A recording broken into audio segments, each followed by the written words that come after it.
La profecía de Daniel. En la primera parte de mi investigación descubrí que las profecías bíblicas parecen estar revelándose ante nuestros ojos. Las antiguas predicciones describieron acontecimientos que empezaban con la expulsión de los judíos de la antigua Judea y su retorno siglos después a la tierra que hoy en día conocemos como Israel. Según algunos comentaristas de la Biblia, eso significa que en 1948 empezó una mortífera cuenta atrás. Siguen ocurriendo hechos geopolíticos que parecen seguir esa cuenta atrás con una precisión escalofriante. Una advertencia de los antiguos manuscritos que solo los maestros comprenderán. Si esto resulta ser cierto, va a cambiarnos la vida a todos.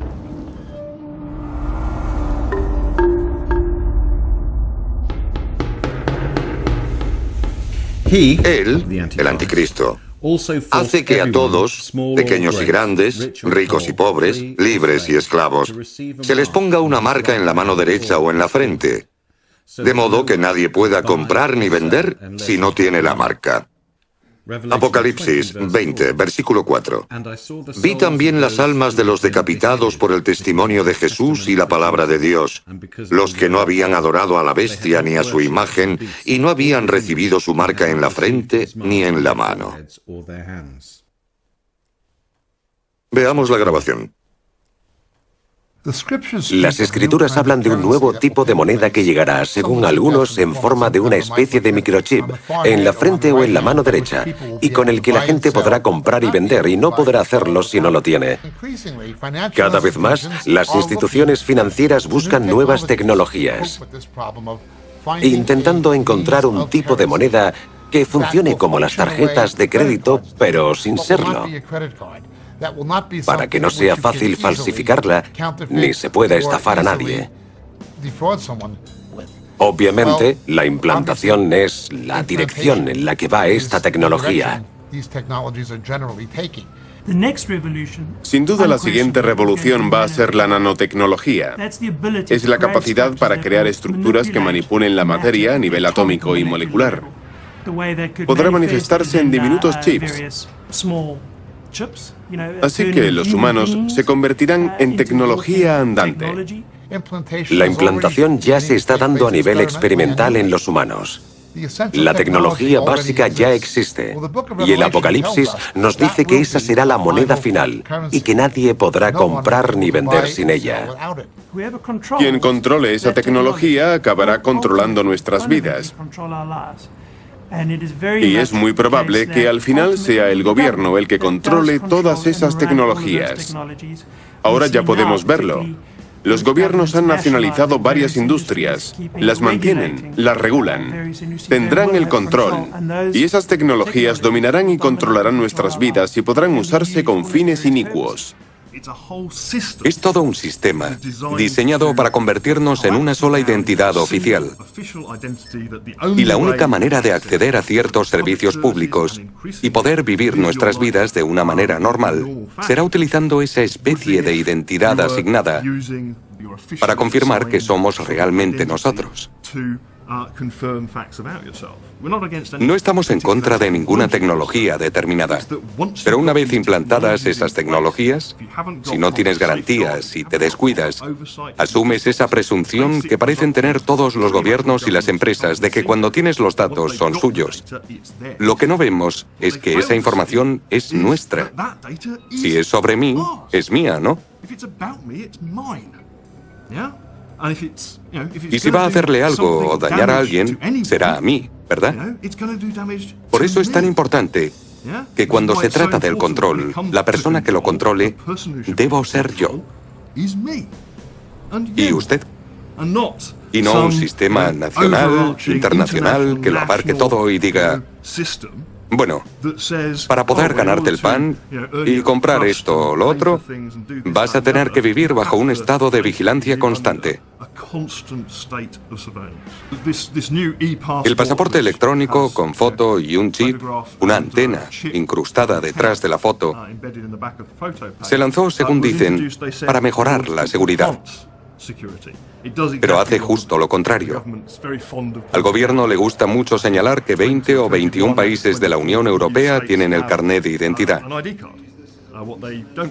Pero lo que no dicen es que la gran mayoría, 19 de ellos, se lo impusieron a su población o lo aplicaron a toda la población durante la ocupación nazi, soviética o de cualquier dictador local. Hay que aprender de la historia. No podemos asumir que como estamos en el siglo XXI, Hitler, Stalin, Mao, Pol Pot, solo aparecen en los libros de historia, que lo de entonces no puede volver a pasar. Me temo que eso sería muy, muy ingenuo. El hecho de que una persona pueda ser identificada como parte de un grupo y otra persona forme parte de otro grupo puede acabar siendo una sentencia de muerte. Lo que debemos estudiar es si esas profecías que se hicieron, no lo olvidemos, hace más de 2000 años, hablan realmente de la tecnología. Jacob hablaba de la marca, una marca en la mano derecha o en la frente. Una marca sería un posible microchip con nuestros datos bancarios, nuestras tarjetas de crédito, nuestro historial crediticio y nuestra capacidad para comprar y vender. Visto así, está claro que es la tecnología, no cabe la menor duda. Yo tengo 2 perros y los 2 llevan su chip. Los medios están ahí. Es un proceso relativamente sencillo. Y sin duda, puede ocurrir. Puede que ahora mismo se estén haciendo pruebas en todo el mundo. Da miedo hablar de ello. Y otra de las cosas que me viene a la cabeza es que se dice claramente que está en la mano derecha. ¿Por qué en la mano derecha? ¿Qué significado tiene eso? Y si no sigues el juego de esa gente, te cortan la cabeza. ¿En qué lugar del mundo podría pasar eso? ¿Dónde pasa? Vale la pena pensar en ello. Volvamos a Oriente Próximo y a los últimos 7 años de historia de la humanidad. Muchos trabajarán por la paz en Oriente Próximo, aunque la profecía indica que Rusia, Irán, Turquía y otros países declararán la guerra a Israel. Se predijo, pero ¿ocurrirá?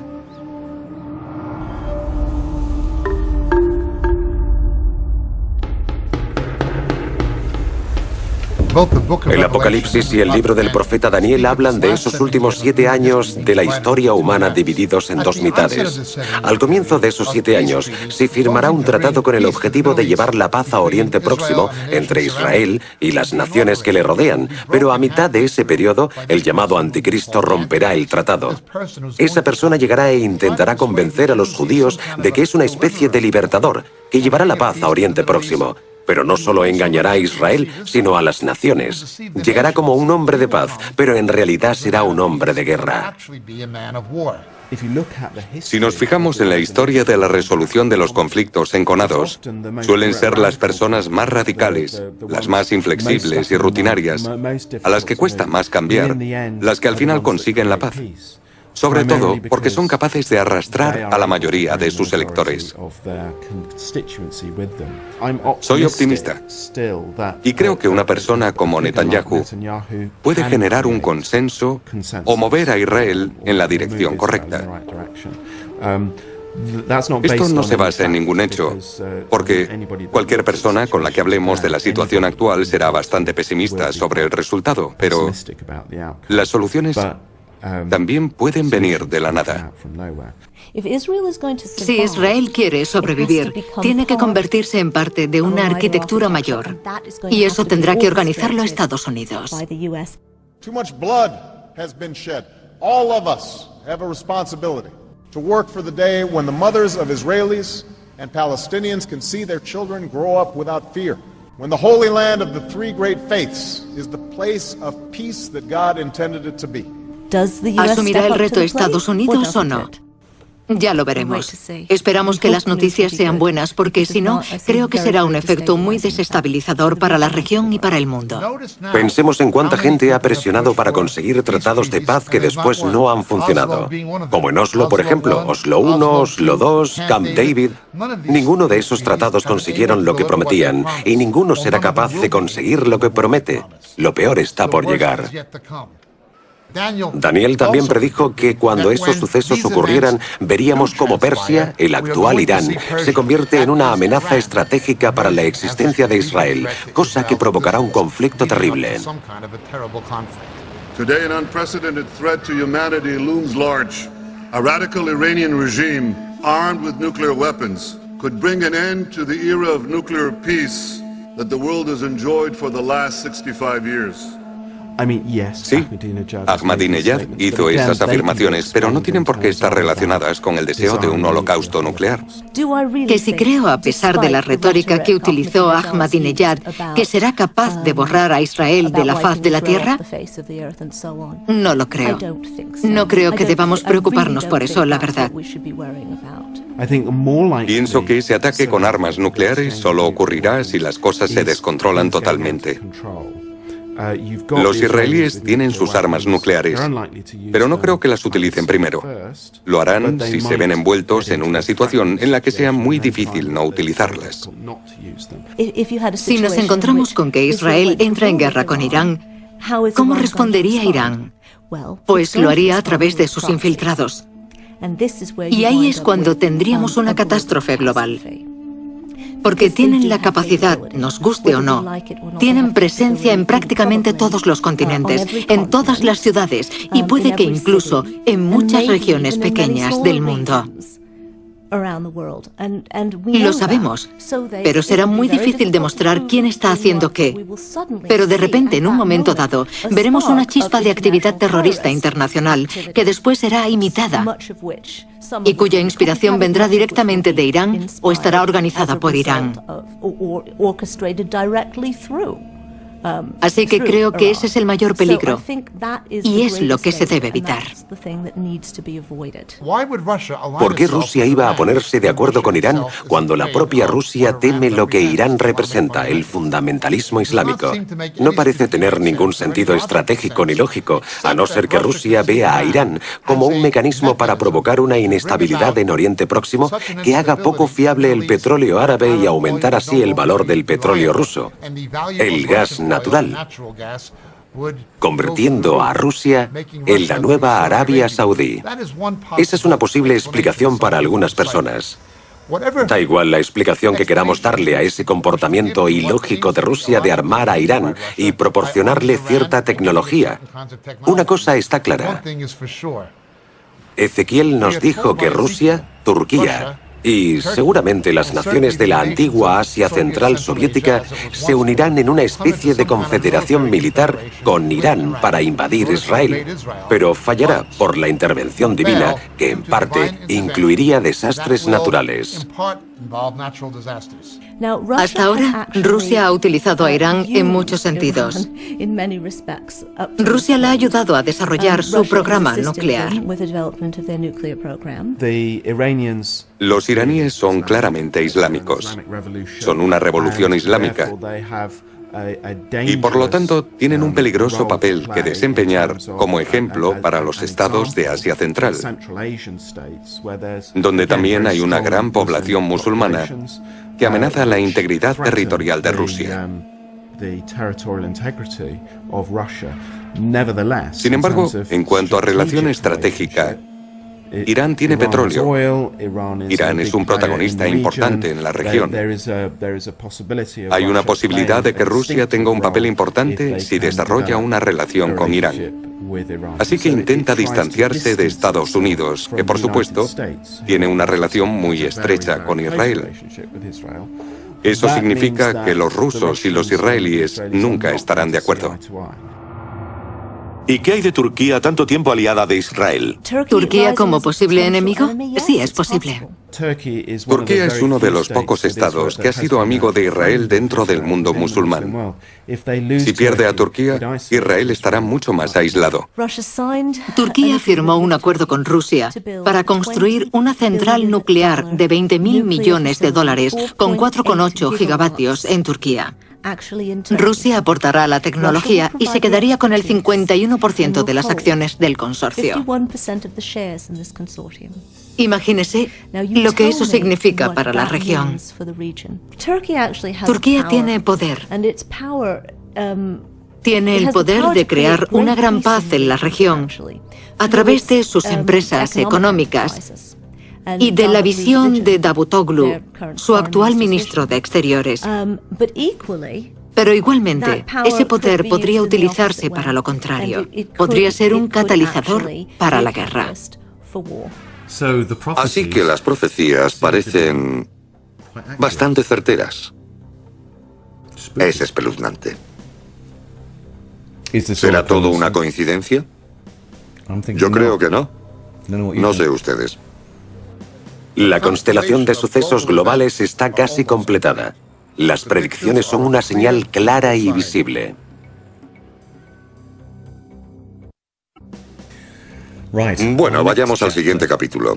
Una montaña se partirá, saldrá agua de debajo de un gran templo, una puerta sellada.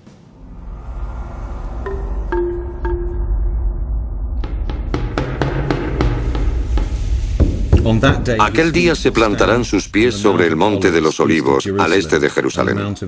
El monte de los olivos se partirá en dos, al este y al oeste. Quedará un gran valle.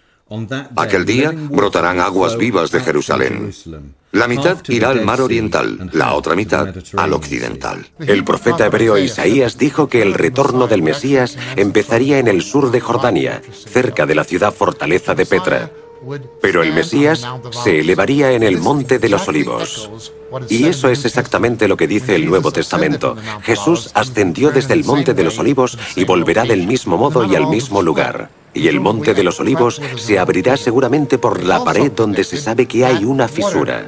También se predijo que brotaría agua por debajo de Jerusalén y fluiría hacia el Mar Muerto.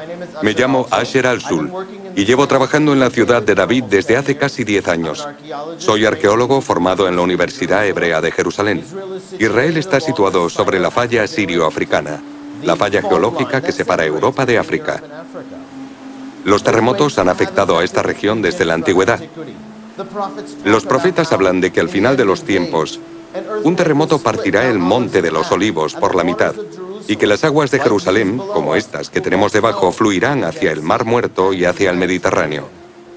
Y donde estamos ahora, como sabemos, los terremotos han afectado a esta región y tienen la capacidad de cambiar su topografía. El hombre me hizo volver a la entrada del templo. De debajo del umbral del templo corría agua hacia el este.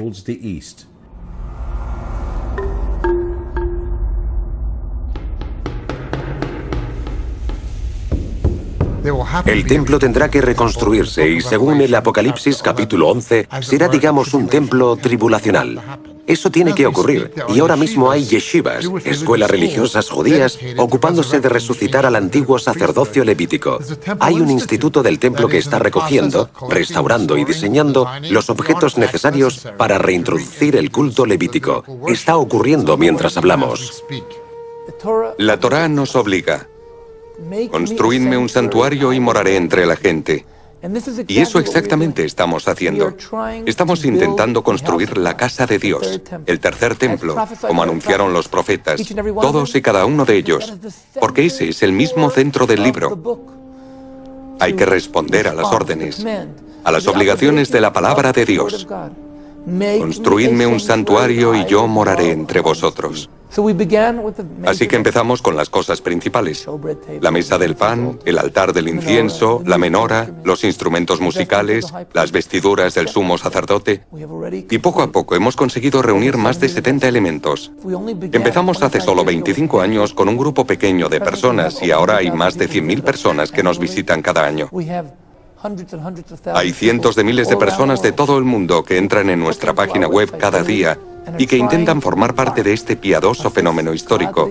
Ha llegado el momento de que el mundo se congregue en torno a un solo Dios, y donde Él dijo, en Jerusalén. En cuanto empecemos, deberíamos tardar 1 o 2 años en construirlo.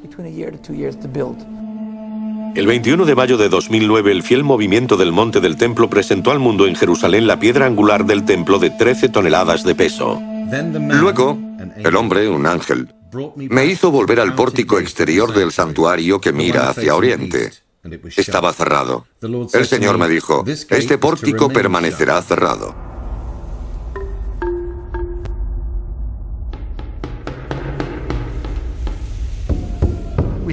Hay una profecía en el libro de Ezequiel que dice que la puerta este se mantendrá cerrada o sellada. Solimán el Magnífico, sabedor de la creencia judía de que el Mesías entraría por la puerta este, colocó un cementerio justo delante, para corromper a los judíos que intentaran entrar por esa puerta a través del cementerio al tener contacto indirecto con los cadáveres. Además la selló, cumpliendo esa profecía desconocida para él. Sin embargo, el Espíritu de Dios volverá a entrar por esa puerta al final de la era. A pesar del deseo de mucha gente a lo largo de los siglos de volver a abrirla, sigue cerrada, como profetizó Ezequiel. Hoy es plenamente visible frente a la grieta del Monte de los Olivos, dominando el Valle del Cedrón, en la muralla de Jerusalén, en el lado este de la ciudad vieja. Sigue allí, como dijo Ezequiel. De nuevo Ezequiel. El hombre me hizo volver a la entrada del templo. De debajo del umbral del templo corría agua hacia el este. Estas aguas fluyen hacia la zona oriental, descienden hacia la estepa y desembocan en el mar de la sal. Todo ser viviente que se agita, allí donde desemboque la corriente tendrá vida, y habrá peces en abundancia, porque apenas estas aguas hayan llegado hasta allí, habrán saneado el mar, y habrá vida allí donde llegue el torrente.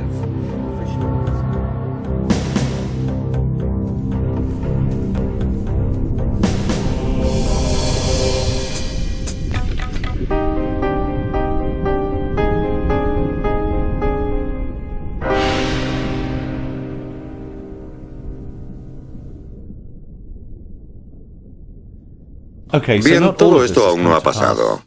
Aún tiene que construirse el templo, si es que se hace, pero sin duda los preparativos ya están en marcha. Incluso los detalles más pequeños. Es casi como si las profecías fueran un manual de instrucciones para saber qué hay que hacer para el Mesías.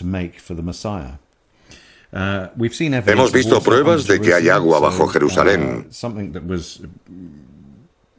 Así que algo que se predijo hace 2500 años parece estar basado en datos. La verdad es que todo es muy factible, muy posible y muy espeluznante, porque se predijo hace 2500 años cuando aún no se sabía nada de las fallas geológicas. Y acabamos de ver que Jerusalén está sobre una falla. Israel no existió hasta 1948, así que, de nuevo, no podemos decir que es solo una coincidencia. Hay algo en todo esto, hay algo aparentemente real en estas profecías. Sigamos. El surgimiento de una superpotencia oriental y la construcción de una gran presa. Jesús le dijo al apóstol Juan en su Apocalipsis: suelta a los 4 ángeles que están atados junto al gran río Éufrates. Quedaron sueltos los 4 ángeles que estaban preparados para aquella hora y día y mes y año para matar. Y el número de las tropas de caballería era 200 millones. Yo oí su número. Otra revelación. El 6.º ángel derramó su copa sobre el gran río, el Éufrates, y se secó su agua, de forma que quedó preparado el camino de los reyes que vienen del oriente, y los congregó en un lugar llamado en hebreo Armagedón.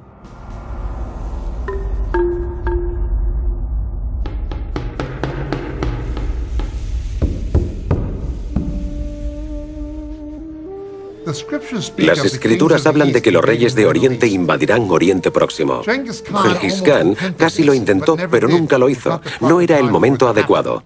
Las únicas naciones del mundo que podrían reunir un ejército de 200 millones serían las de Extremo Oriente. Algunos han especulado sobre si será Sin, el antiguo nombre de China.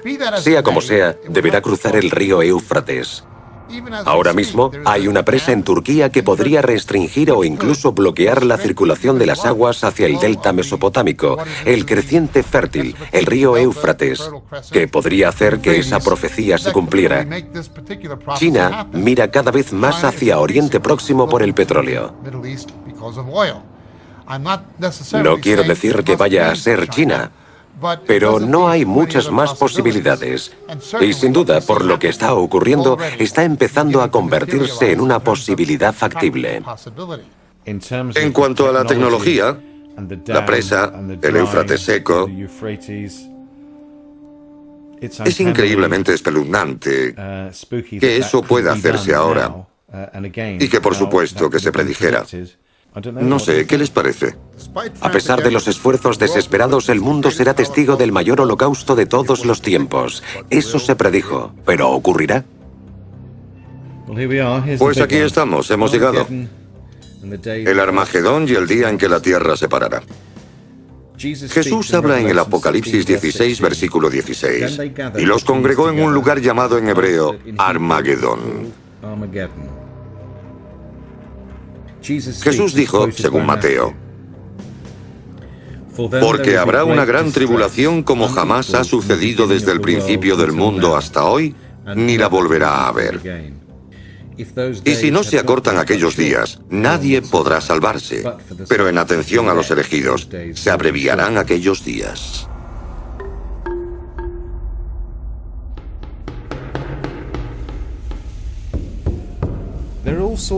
Hay muchas formas de cortar la tarta, digamos.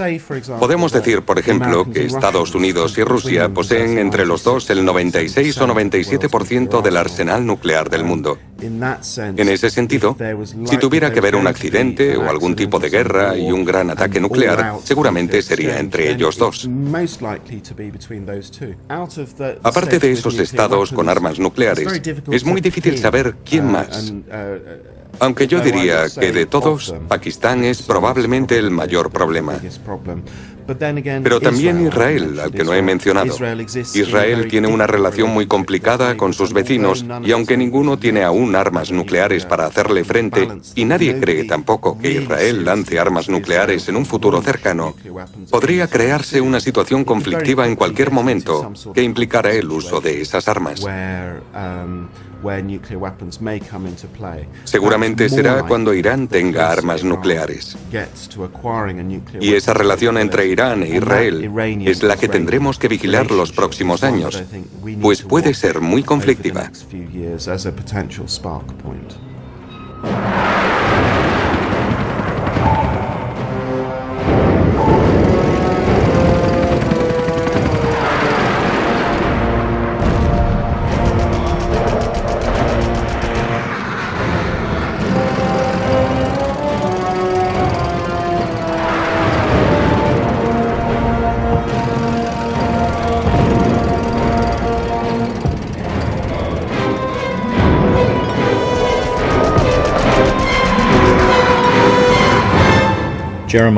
Jeremías 25, versículo 33.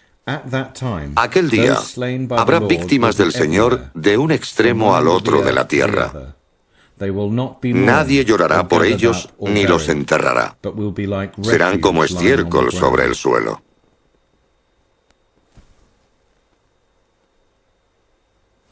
Tengo la imagen en mi mente de millones de cuerpos amontonados en el suelo, ya sea como resultado de algún artefacto enorme, una bomba de un megatón, una bomba nuclear. Pero según pone aquí, se está hablando de toda la Tierra.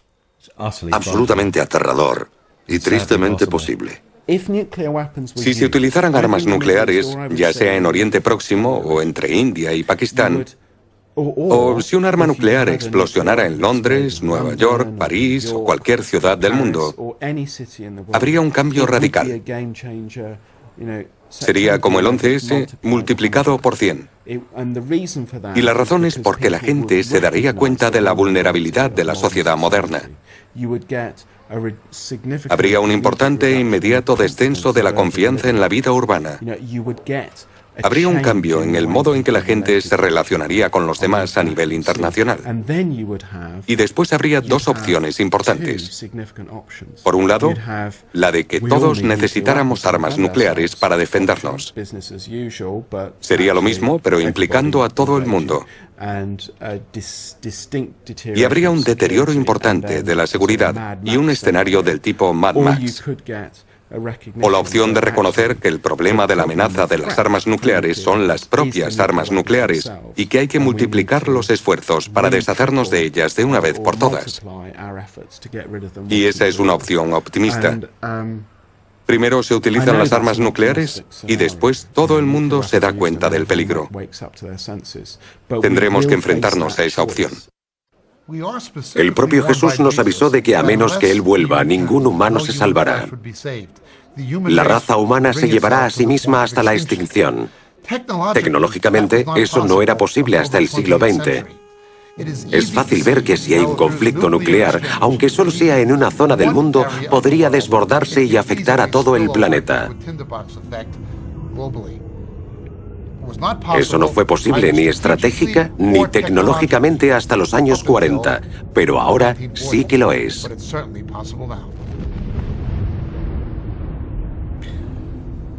Yo he visto una imagen horrible en mi cabeza. No sé ustedes. Sabemos que Oriente Próximo es una zona política conflictiva. Sabemos que el petróleo es un problema. Sabemos que la humanidad ha creado la capacidad de exterminarse. Que los rusos tienen unas 13.000 cabezas nucleares en su país, los estadounidenses 9.000 y los británicos unas 160. La tecnología está ahí, la potencia de fuego está ahí. Podría pasar, podría pasar. Es una idea muy fuerte y estoy seguro de que desde que se concibió la bomba nuclear ha sido un miedo presente en todas las mentes. En la mía, desde luego. Su carne se pudrirá cuando todavía estén vivos. Sus ojos se pudrirán en sus cuencas, sus lenguas se pudrirán en sus bocas. Libro de Zacarías 14:12, hace unos 2500 años. Bueno, hasta ahora solo le hemos echado un vistazo por encima a un tema muy fascinante. Desde el momento en que empecé este viaje, supe que iba a ser fascinante. Sin embargo, después de llegar hasta aquí, he visto que es muy interesante, muy aterrador y no dejo de preguntarme, ¿cómo podemos parar esto? ¿Cómo podemos prevenirlo? La verdad es que no sé si podemos. Resumamos lo visto hasta ahora. Como advirtió Jesús y predijo Daniel, los romanos destruyen Jerusalén y los judíos son deportados progresivamente en los siglos I y II de Jerusalén y de la zona sur de Israel. La historia ha estado plagada de antisemitismo, de odio hacia los judíos, de ese os odiamos. Los judíos eran perseguidos en todos los países en los que vivían. Ni siquiera es lógico, pero ya se predijo en la Torá, en el capítulo 28 del libro del Deuteronomio y en el 26 del Levítico, que esas cosas les pasarían a los judíos. Recogeré a los hijos de Israel de entre las naciones a donde han ido. Los reuniré de todas partes para llevarlos a su tierra. La cuestión de este pasaje es que aún no ha habido un momento en la historia en la que todos los judíos del mundo hayan vuelto a Israel y hayan recuperado su tierra y su nacionalidad, a excepción de en 1948. Y aunque nos enfrentábamos a una gran catástrofe y la sensación era que ese experimento de establecer un Estado judío iba a llegar a su fin, alguien de arriba tenía otros planes.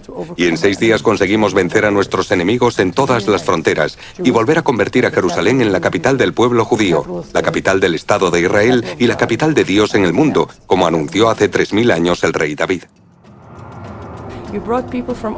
Viene gente de todas partes del mundo que habla, no sé, docenas de lenguas a un país y convierte a esa bella durmiente en una lengua de uso. En los últimos días, el siclo, la antigua moneda judía, se recuperará. Y adivinen. Hace casi 3000 años, Jesús dijo a Isaías: haré brotar ríos en cumbres desoladas, en medio de los valles manantiales. Transformaré el desierto en marisma y el yermo en fuentes de agua.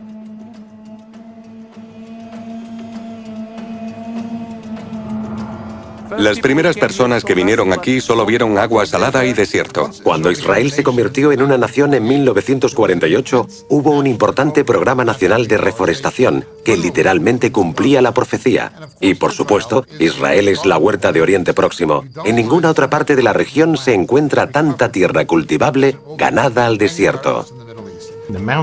Y las montañas manarán vino dulce, y sus frutos llenarán el mundo. Vais a oír hablar de guerras y noticias de guerra. Se levantará pueblo contra pueblo y reino contra reino. Habrá hambre y terremotos, señales en el sol, la luna y las estrellas. A las naciones les angustiará el rugido y la sacudida del mar. Los hombres se desmayarán de terror, inquietos por lo que le ocurrirá al mundo. Esas cosas ocurrirán. Los hombres serán egoístas, avariciosos, fanfarrones, soberbios, blasfemos, desobedientes, ingratos, irreligiosos, despiadados, desleales, calumniadores, desenfrenados, brutales, enemigos del bien, traidores, precipitados, engreídos, amigos del placer.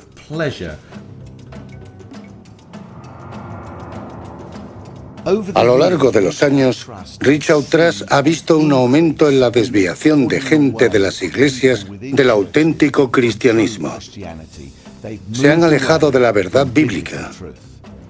Estamos viendo unas iglesias que estuvieron basadas en la Biblia y relacionadas con una moralidad bíblica, y que ahora ya no son ni una simple apostasía religiosa, sino un libertinaje moral y una falta fundamental de ética económica.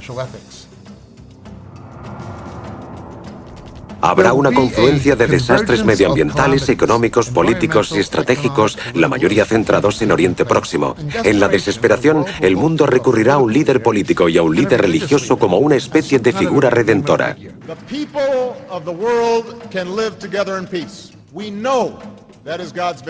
Necesitamos un líder y un grupo de personas a su alrededor, no solo un hombre. Pero necesitamos a ese hombre para entregar el mensaje.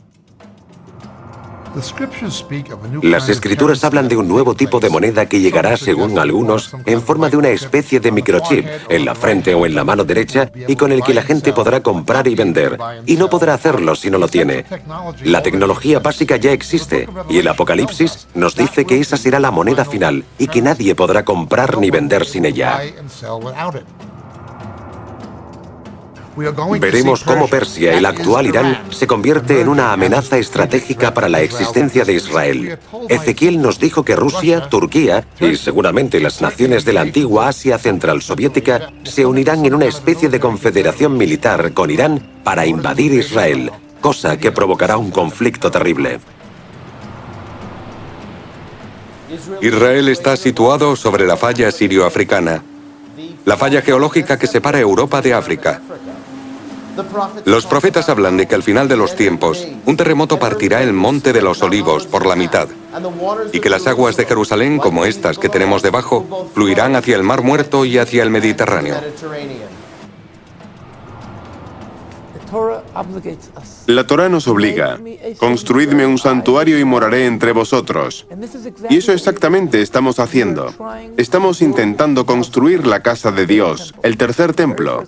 En cuanto empecemos, deberíamos tardar 1 o 2 años en construirlo. A pesar del deseo de mucha gente a lo largo de los siglos de volver a abrirla, sigue cerrada como profetizó Ezequiel. Hoy es plenamente visible frente a la grieta del Monte de los Olivos, dominando el Valle del Cedrón, en la muralla de Jerusalén, en el lado este de la ciudad vieja. Sigue allí, como dijo Ezequiel. Las únicas naciones del mundo que podrían reunir un ejército de 200 millones serían las de Extremo Oriente. Algunos han especulado sobre si será Sin, el antiguo nombre de China. Sea como sea, deberá cruzar el río Éufrates. Ahora mismo hay una presa en Turquía que podría restringir la circulación de las aguas hacia el Éufrates, que podría hacer que esa profecía se cumpliera. No quiero decir que vaya a ser China, pero no hay muchas más posibilidades. Si se utilizaran armas nucleares, habría un cambio radical. Sería como el 11S multiplicado por 100. El propio Jesús nos avisó de que a menos de que Él vuelva, ningún humano se salvará. La raza humana se llevará a sí misma hasta la extinción. Eso no fue posible ni estratégica ni tecnológicamente hasta los años 40. Pero ahora sí que lo es.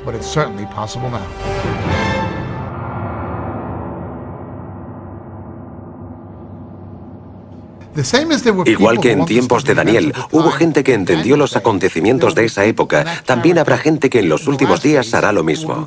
Serán capaces de entender, pero ya nos avisó Daniel, los malvados no lo entenderán. Y también nos avisó de que habría una salida. El Nuevo Testamento enseña a sí mismo que cuando esos sucesos empiecen a ocurrir, llegará un momento en que los justos podrán escapar. Bueno, todos hemos visto lo mismo y es fascinante. Primero, debemos aceptar si lo que hemos visto ocurrirá en el futuro y no en un futuro muy lejano, por lo que parece. Creo que solo pueden sacarse dos conclusiones. Una es que todo esto son tonterías, no es verdad, no va a pasar. Y por lo tanto no hay nada de qué preocuparse, podemos levantarnos y decir, bueno, ha sido entretenido y seguir con nuestras vidas, que no está mal. Y la otra es aceptar que esto es lo que ocurrirá en el futuro y empezar a pensar cómo afrontarlo y qué podemos hacer. Para mí, esta es la más difícil. Lo fácil es olvidarse. Este viaje ha sido increíble. Muy interesante y preocupante al mismo tiempo. Pero me ha dejado con ganas de saber más. Ahora les dejo en las expertas manos de Jacob. Quiero que la gente estudie las pruebas y se convenza por sí misma. Creo, de hecho estoy totalmente convencido de que las personas que estudien realmente las pruebas y reflexionen sobre ellas se quedarán atónitas con la conclusión a la que llegarán.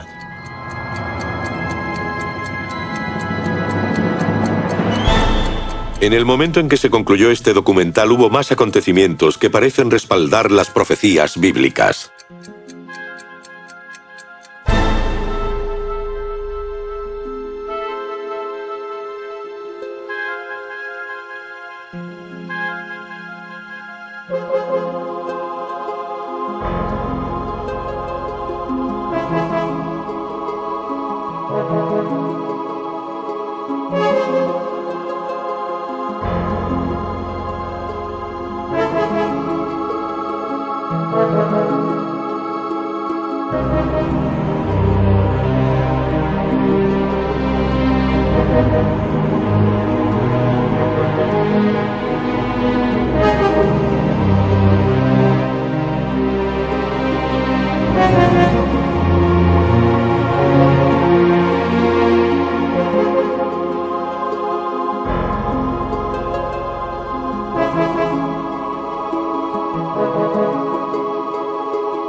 Thank you.